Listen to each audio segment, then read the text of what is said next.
Yo, what's going on YouTube? Welcome to another edition of Swear Entertainment. It's your man Myron Thomas Sr. And I swear to give you my honest opinion and some facts on sports, music, news, all kind of fun stuff.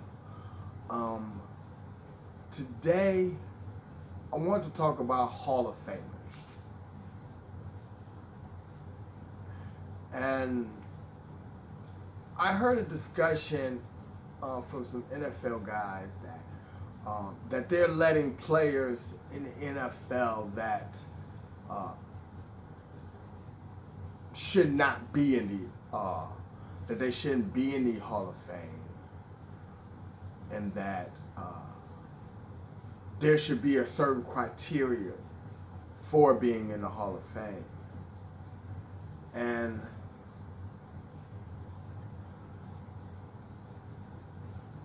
that is the NFL becoming more like the NBA.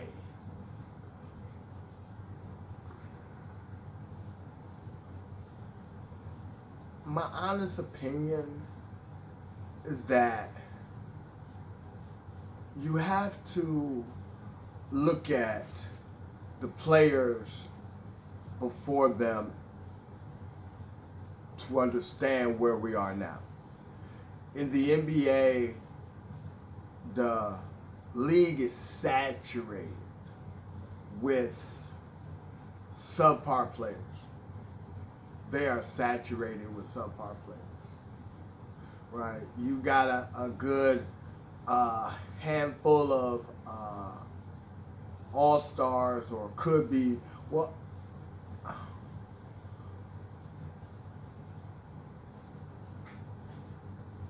only a few handpicks that you actually look at and say, okay, that guy is a Hall of Famer. Okay.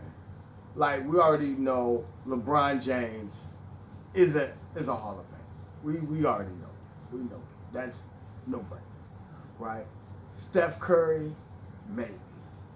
And everybody says, well, I said maybe. Okay. Uh, Kevin Durant, good. Good, maybe not for a Hall of Fame. Okay. Everybody else. So basically, you say, okay, I'm gonna give you some of the top names that have been playing for a while. These are guys where we're gonna go a good 10 plus years playing. Okay. We're gonna go with like LeBron, Durant. We're gonna go with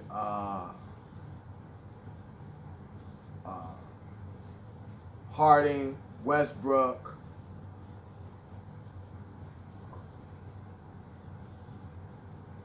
Who else? Who else you really can say that is you throw in Steph, you throw in maybe Klay Thompson, you throw in these guys, but it was like just because of that short little run, you know, and we're talking active players. We're not talking about the retired players that still are waiting to go in. You know, the Tim Duncan, the Dirk Nowitzki's, stuff like that. Dwayne Wade, and everything goes. Is Dwayne Wade a Hall of Famer? Yes. Chris Bosh, maybe. But see, here's the thing: that you would consider Chris Bosh a Hall of Famer because of him being on that Miami Heat team for that 4 years. And that's where the NBA has stopped. I get a lot of flack from a lot of guys when I say that Tracy McGrady is not a Hall of Famer. Right? He is not. I mean, Kobe Bryant is a Hall of Famer. Shaquille O'Neal is a Hall of Famer. Reggie Miller is a Hall of Famer. You know what I'm saying? Allen Iverson is a Hall of Famer. You know what I'm saying? These guys, you know what I'm saying? I don't look at a couple of good years as being being a Hall of Famer. I look at it as that you had a very good career. you know, and that's where the the NBA has have come down to that. Okay, that basically, if all these guys were to retire right now after this 2021 season, LeBron, all these guys, everything else, and basically you're left with basically Anthony Davis and Giannis. I mean, everything. You got a few stars like Damian Lillard, you know, Luka Doncic. You know what I'm saying? You got guys, you know, some of the guys in Boston, and you know, that one guy Trey in Atlanta. You got the guys in Utah. You got a few guys that will be able to sustain their teams, but not rise up to be the part of a league MVPs and you know stuff like that. Basically, it's like juggling between those guys. Where the NFL doesn't really have that problem. It's just, you know, it's like, it's not that these guys aren't deserving enough. It's because the NFL wants to make it a production. Okay, going into the Hall of Fame, it's like, okay, really, okay, we need 5 or 6 guys to go in, right?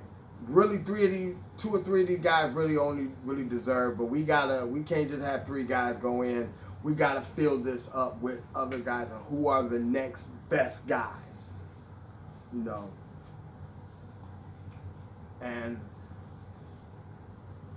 But the difference is this.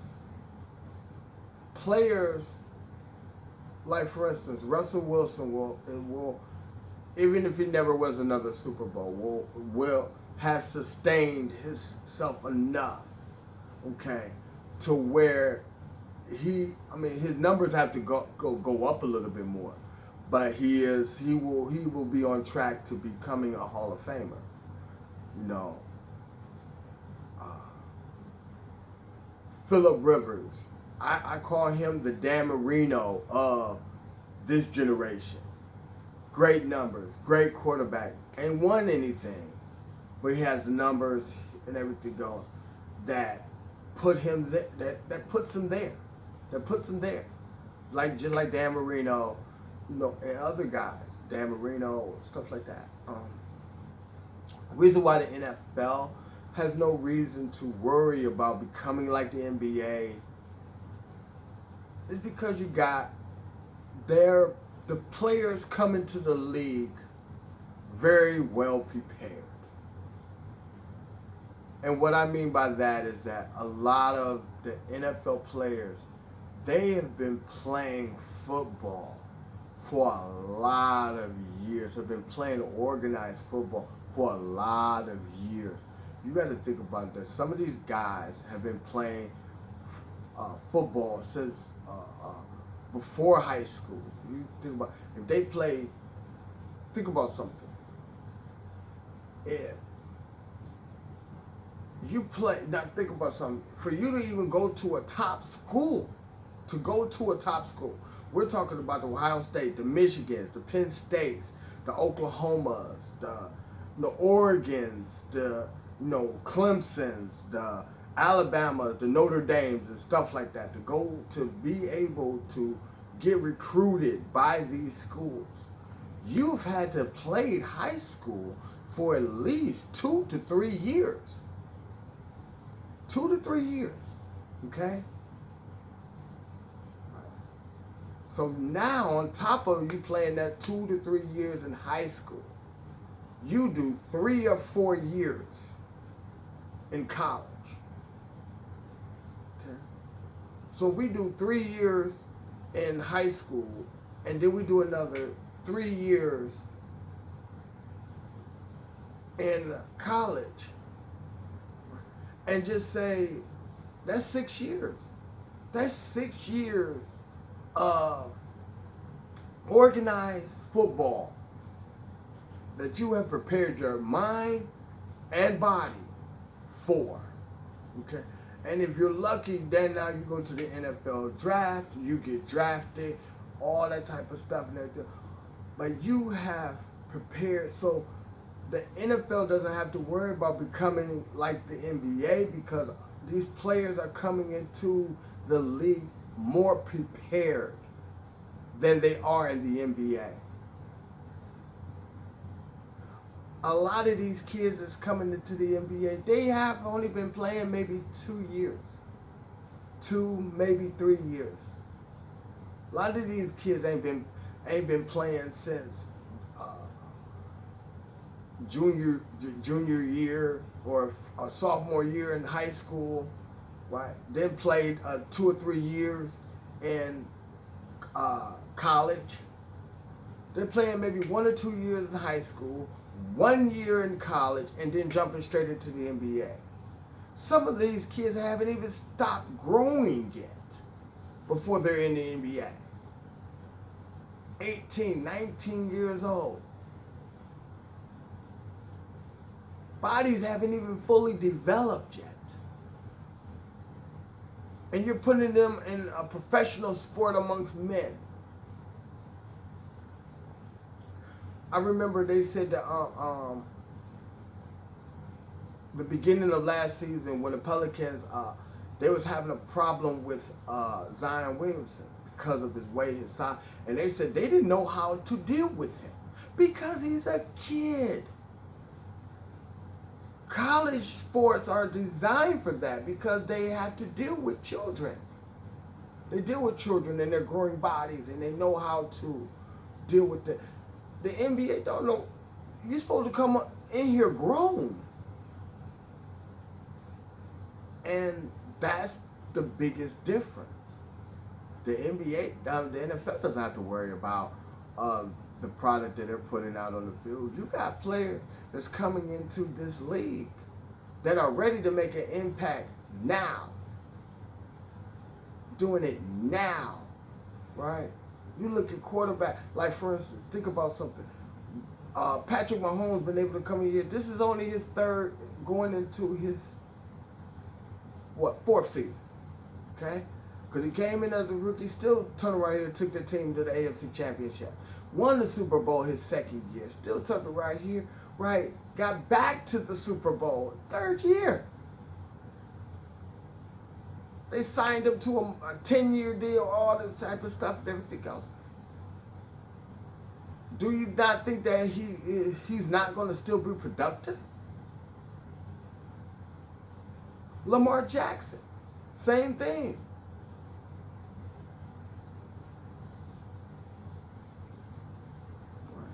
There's Chase Young. Chase Young, 1st year, dominating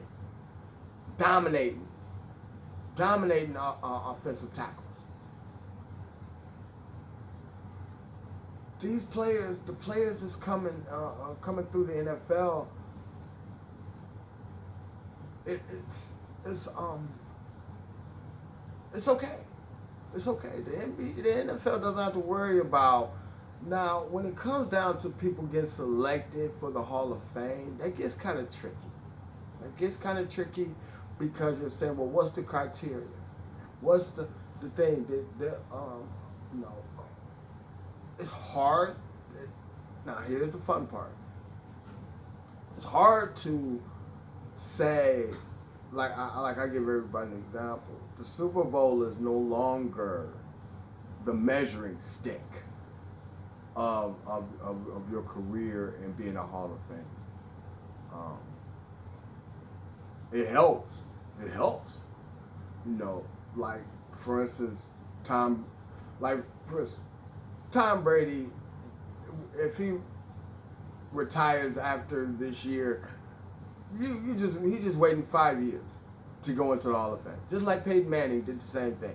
But we already knew going into, even when he finally won his Super Bowl, we already knew he was a Hall of Fame. But he was already putting up the numbers. He was already setting the standard for what you would want your franchise and a Hall of Fame quarterback should be. Other positions is shaky. It's shaky. I mean, you look at like you look at like running backs, and you say, oh, is Marshawn Lynch a Hall of Famer?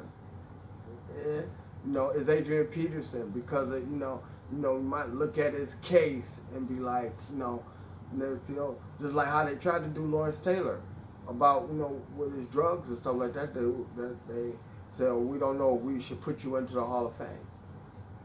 But his career and the numbers and everything else that which he did, we couldn't deny it. We couldn't deny it. It becomes tricky because, like, for instance, not everybody in the Hall of Fame has won Super Bowls. A lot of them have, but if you look at the past 20 years, some of the players that played on some of those Super Bowl teams,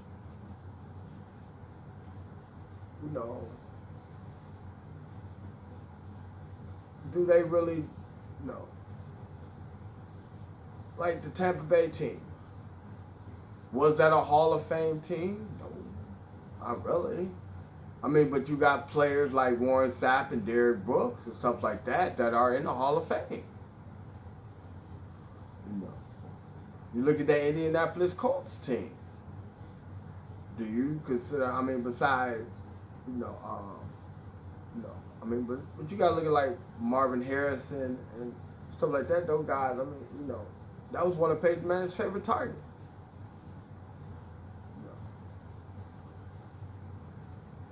It really just, the NFL really does. I'm gonna keep saying it. The NFL doesn't have to worry. Doesn't have to worry about the product that they're putting out, because it doesn't matter.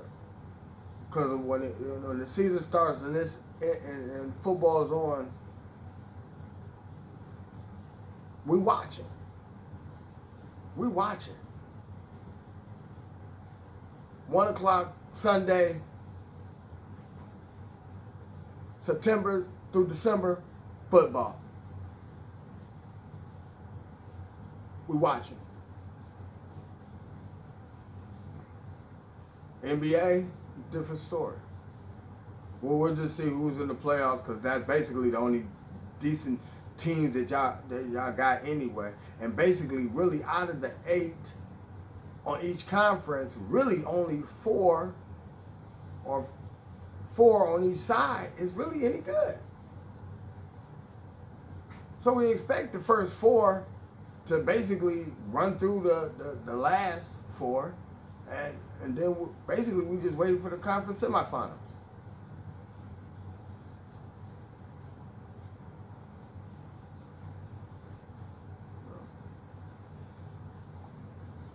Because basically the product that the NBA is putting out is diluted. Whereas and it was another point that I made, that with the NFL,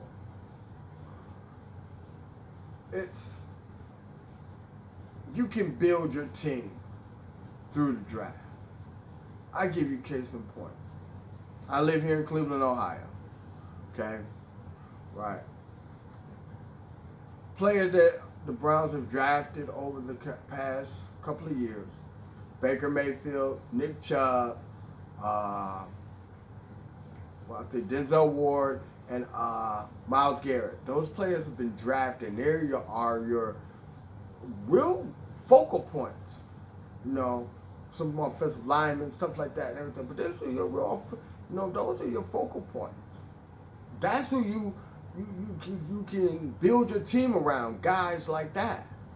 And you get a few free agents. Of course, you're gonna get your few free agents here and there. Your Odell Beckhams and Jarvis Landrys and stuff like that, and everything else. And then hopefully because you create a winning atmosphere, that these guys are willing to re-sign and stay, and you really can really start to build something like how they did this past season.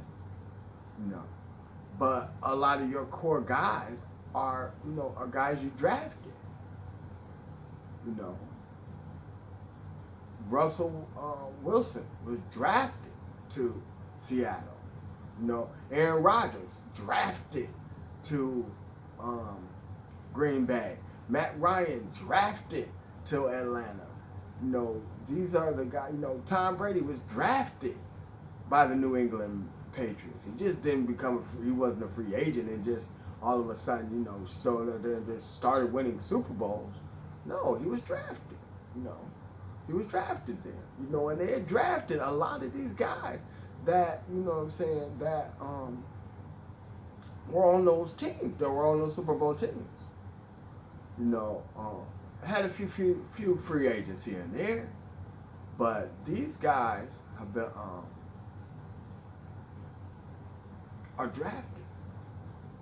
You know, Jared Goff and stuff like that. I mean, you know, a lot of these guys, you know, we're talking new guys. I mean, you know, these guys have been drafted by their team, so it's not like you can't build a team around, you know, or try to build your team up through the NFL draft. You can, as long as you got good draft picks and you got a good organization that knows how to recognize talent.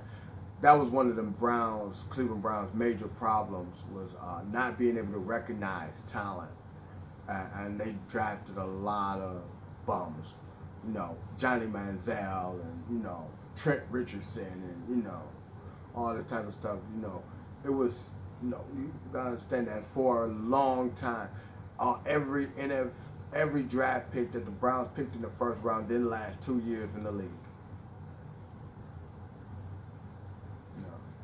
Trent Richardson lasted that 1 year, and the following year they sent him to Indianapolis and they cut him. You know, and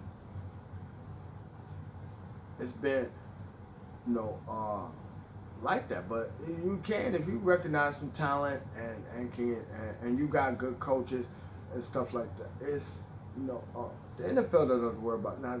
Like I said, with the criteria for the Hall of Fame, it's kind of shaky, like I said, because they, you know, the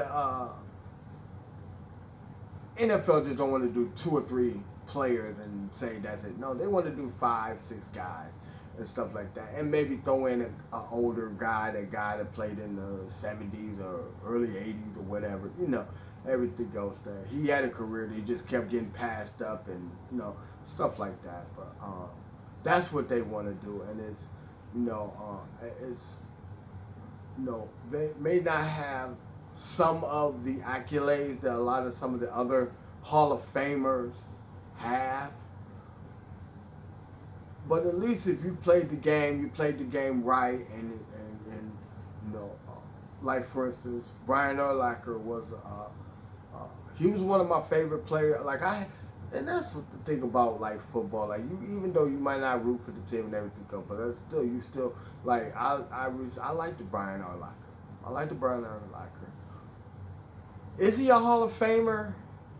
He didn't really, even though he was the most dominant force on that Bears defense the time he was there, but really does he really fall into that category of Hall of Famer? And that's the stuff that they're really saying, like, really do guys like him and everything else who really just had a good career, who basically were the dominant force on their team, but not a dominant force in the league, that,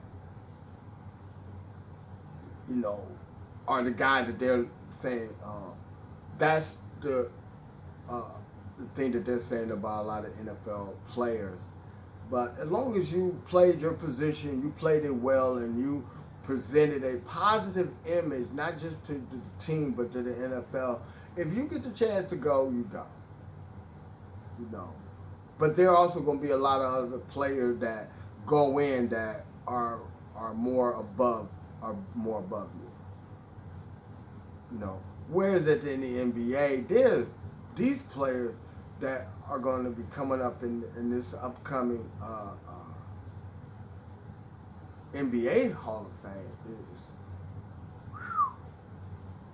I mean, besides you looking at maybe, I'm only seeing two players that worthy, really, maybe three, and I'll give you maybe three, and that's Tim Duncan, Dirk Nowitzki, and Dwayne Wade. Other than that, everybody else you try to put into the Hall of Fame and everything goes, it's just to fill it. It's just to fill up a show, just so you just don't have just one or two guys go in and then that's it and everybody go home. That you want to at least make it worth everybody's while of going, but everybody else after this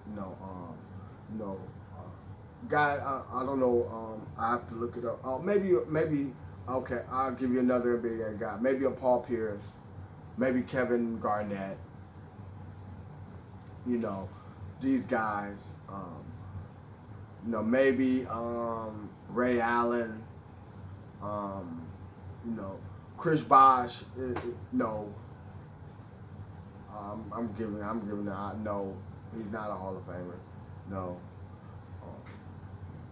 And no, but this is but that is what the product that you put out. But that's the product that you put out.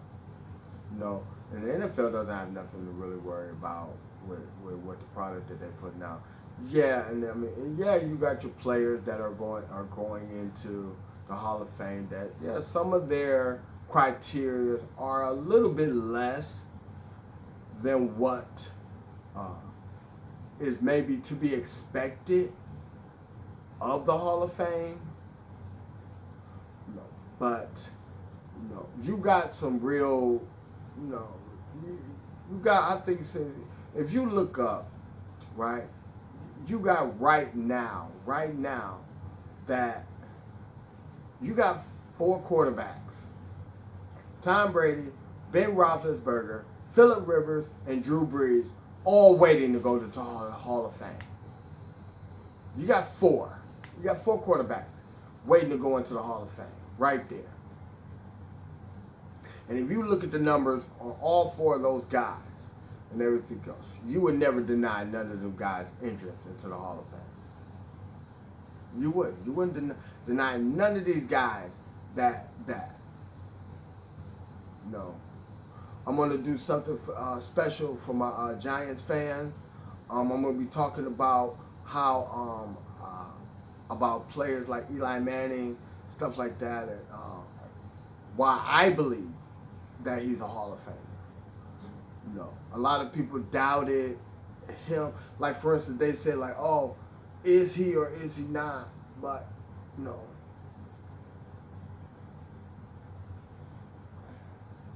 I'll go into that another time because that'll be a whole nother discussion. But they basically, the NBA has like I said, if LeBron, Kevin Durant, James Harden, well, I ain't gonna lie, if you really looked at this NBA season, Russell Westbrook is nowhere to be found in Washington. Nowhere. I've been looking, I got the NBA app on my phone, I get all the alerts and everything else. I've not heard his name. I have not heard his name. But here's the fun part. Here's the tripped out part. He does nothing else for the rest of his career. You would still consider him a Hall of Famer. You still consider him a Hall of Famer. Because of the triple doubles and this, the 2-3 year run that he had with that, and won nothing. Right, but because of those 2 or 3 years, everything else, because he was at the time a NBA superstar. You gotta put him in, and it's basically is at the NBA Hall of Fame is becoming that, not because of your accolades and not because of what you actually really did for the game of basketball or while you played basketball. It's becoming a Hall of Fame of you were an NBA superstar. That's it. Because think about something that all the guys that are really accomplished anything or really doing anything or done anything are either already in or waiting to go in, and that's guys, and that's really, really the only guy that we really are sitting back waiting on to go in is LeBron. Basically it. I mean, we're still waiting to see if Durant does something with Brooklyn, and then if he really can take Brooklyn and win an NBA championship with Brooklyn, we're sitting back, okay, those are the two players that we're waiting to see to go to the Hall of Fame. LeBron and Kevin Durant. Everybody else is like, so what? Who cares? Y'all, oh wow, okay, really. That's how it is. Whereas the NFL, we gotta, there's some other players I can probably have to do a little bit more research on, but I'm saying, you got 4 quarterbacks waiting. They're just waiting. Just the only thing they have to do is retire, and we're just waiting 4 years. And I'm hoping that 2 out of the 3, at least two don't go in, decide to retire at the same time. Like I hope, like for instance, Drew Brees retires this year. Tom Brady retires next, and then Phillip Rivers and Ben Roethlisberger try to go one more, and then they retire. Something like that. Because I'll be honest with you, only thing that I was happy was Eli didn't retire with Tom Brady. Because I believe that he's the only quarterback that if you looked at it because if you look at the Hall of Fame, they try to do like the NFL Hall of Fame. They try to do like by position. They don't try to have too many of. They may have 2 defensive or 2 offensive or something like that. But they don't try to, like for instance, they're not gonna have a quarterback Hall of Fame. No. So whereas that, I believe that if they were to retire at the same time, I would, as much of a Giants fan as I am, I would give Tom Brady the nod over going into the Hall of Fame before Eli Manning. So I'm just happy that he did. So now it kind of clears that pathway to where now, like I said, I'll go into that debate on Eli Manning a little bit later, on another video. But the NBA has a lot to worry about as far as their upcoming Hall of Fame classes, whereas the NFL, you don't have too much to worry about. It's just, I would say, in a way, you kind of, but you do have some brighter points or brighter players that will be going in, soon, so you don't really too much have to, really worry about, the players that you're letting go into the Hall of Fame. Like I said, like, comment, subscribe, and I want everybody to have I'm just saying peace. Till next time.